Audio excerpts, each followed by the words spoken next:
സർവശക്തനായ അല്ലാഹു സുബ്ഹാനഹു വ തആല സൃഷ്ടിച്ച ഈ ഭൂമിയിലെ കാഴ്ചകൾ, മാഷാ അല്ലാഹ്, മഞ്ഞുമൂടിയ കാടുകളും ശാന്തമായ സൂര്യോദയങ്ങളും അവസാനമില്ലാത്ത കടലും ആകാശവും, ഇതൊക്കെ എത്ര മനോഹരമാണെങ്കിൽ അതിനുടമയായ സൃഷ്ടാവ് എത്ര മഹാനായിരിക്കും, എത്ര സുന്ദരനായിരിക്കും.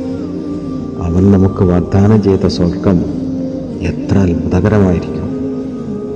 അല്ലാഹു സുബ്ഹാനഹു വ തആല തൻ്റെ ഖുർആനിൽ നമ്മളോട് ചോദിക്കുകയാണ്, ഫലാ യൻളുറൂന ഇലൽ ഇബ്ലി കൈഫ ഖുലിഖത് വഇല സ്സമാഇ കൈഫ റുഫിയത് വഇലൽ ജിബാലി കൈഫ നുസിബത് വഇലൽ അർളി കൈഫ സുത്തിഹത്. അവർ ഒട്ടകത്തെ നോക്കുന്നില്ലേ, എങ്ങനെ അത് സൃഷ്ടിക്കപ്പെട്ടുവെന്ന്? ആകാശത്തെ നോക്കുന്നില്ലേ, എങ്ങനെ അത് ഉയർത്തി സ്ഥാപിച്ചുവെന്ന്? പർവ്വതങ്ങളെ നോക്കുന്നില്ലേ, എങ്ങനെ അത് ഉറപ്പിച്ചു നിർത്തിയെന്ന്? ഭൂമിയെ നോക്കുന്നില്ലേ, എങ്ങനെ വിരിച്ചു വെച്ചുവെന്ന്? ഈ സൃഷ്ടികളെല്ലാം നമ്മെ ഭയപ്പെടുത്താനല്ല, അല്ലാഹുവിലേക്ക് നമ്മെ അടുപ്പിക്കാനാണ്.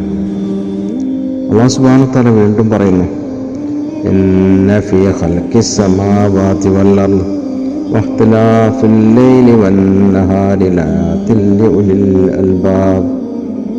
ആകാശങ്ങളും ഭൂമിയും സൃഷ്ടിച്ചതിലും രാത്രിയും പകലും മാറി മാറി വരുന്നതിലും ചിന്തിക്കുന്നവർക്ക് അടയാളങ്ങളുണ്ട്. ലോകം സഞ്ചരിക്കൂ, കാഴ്ചകൾ കാണൂ, പക്ഷേ അവിടെ നിൽക്കരുത്. ഓരോ കാഴ്ചയും നമ്മൾ പറയിപ്പിക്കണം, സുബ്ഹാനല്ലാഹ്, അൽഹംദുലില്ലാഹ്, മാഷാ അല്ലാഹ്, തബാറകല്ലാഹ്. സൃഷ്ടികളിൽ നിന്ന് സൃഷ്ടാവിലേക്കുള്ള ഈ യാത്ര, അതല്ലേ യഥാർത്ഥ സഫർ.